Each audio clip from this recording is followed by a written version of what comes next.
नमस्कार मंडळी, स्वागत आहे आपलं गावची चवमध्ये. तर मंडळी, निसर्गामधलं झाड बघू शकता. हे आहे सीताफळीचं झाड. याला सीताफळ पण आलेले आहेत. तर आपण सीताफळाचं पान घेतलेलं आहे, उमराचं सुद्धा पान घेतलेलं आहे. तर मंडळी, हे जे उमराचं पान दिसतं ना तुम्हाला, आणि हे जे सीताफळीचं पान दिसतं ना, हे पान आहे ना जीवाणू प्रतिबंधक असतं. म्हणजे ह्या पानामध्ये जीवाणू मारण्याची ताकद असते. जर कोणाचा दात दुखत असेल, दातामध्ये किडा असेल, हा जर तुम्ही उपाय केला तर तुमचं एका दिवसामध्ये दातदुखी आणि दाढदुखी दूर होणार आहे आणि दातातील कीड मुळात सगळं नष्ट होणार आहे. तो उपाय खूप सोपा असणार आहे. तुम्हाला जर उमराचं पान भेटलं तर उमराचं एक पान घ्या, आणि उमराचं जर झाड भेटलं नाही, सीताफळाचं जर झाड भेटलं तर सीताफळाचे आहे ना आपल्याला 2 पानं घ्यायची आहेत.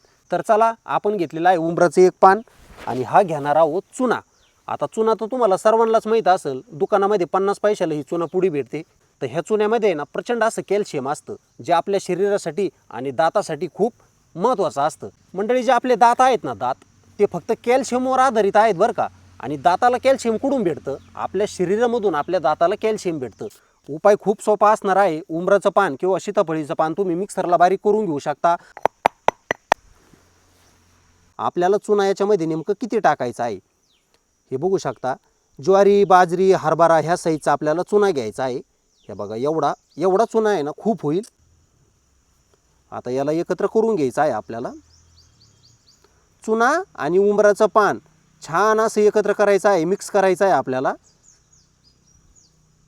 आणि आता ही मोठी गुळी बनवत आहे मी. याच्या 2 ते 3 गोळ्या सुद्धा होऊ शकतात. बघू शकता, 1, 2 आणि 3. त्याच्यामुळे मी तुम्हाला व्यवस्थित प्रमाण सांगितलेलं आहे. आता एका पानाच्या मी 3 गोळ्या करणार आहे. हे बघा, ह्या 3 गोळ्या करणार आहे एका पानाच्या. त्याच्यामुळे तुम्ही काय करा, एका गोळीसाठी ना चुन्याची साईज आहे ना फक्त ज्वारी किंवा बाजरी एवढीच घ्या. उमराचं पान मोठं असतं. सीताफळाचं जर तुम्ही एक पान घेतलं ना, त्या एका पानामध्ये एकच गुळी तयार होते. पण उमराचं पान मोठं असल्यामुळे एका पानामध्ये 3 गोळ्या तयार होतात. आणि डायरेक्ट जी दातातील कीड असेल ना, ती कीड ह्या चुन्यामुळं आणि या पानामुळं डायरेक्ट मरून जाणार आहे. तर बघू शकता, मी याचा वापर करून दाखवतो तुम्हाला. बरोबर 2 दाताच्या मध्ये जर कीड असेल तर तिथं ठेवा. उभ्या दातावर जर कीड असेल त्या उभ्या दातावर धरा. दातावर धरायचा आहे आणि एखाद्याचा दात मधूनच पोकारलेला असतो, साईडने त्याला छिद्र असतं, पण तुम्ही ही गुळी दाताच्या वरती धरायची आहे. आता बघू शकता.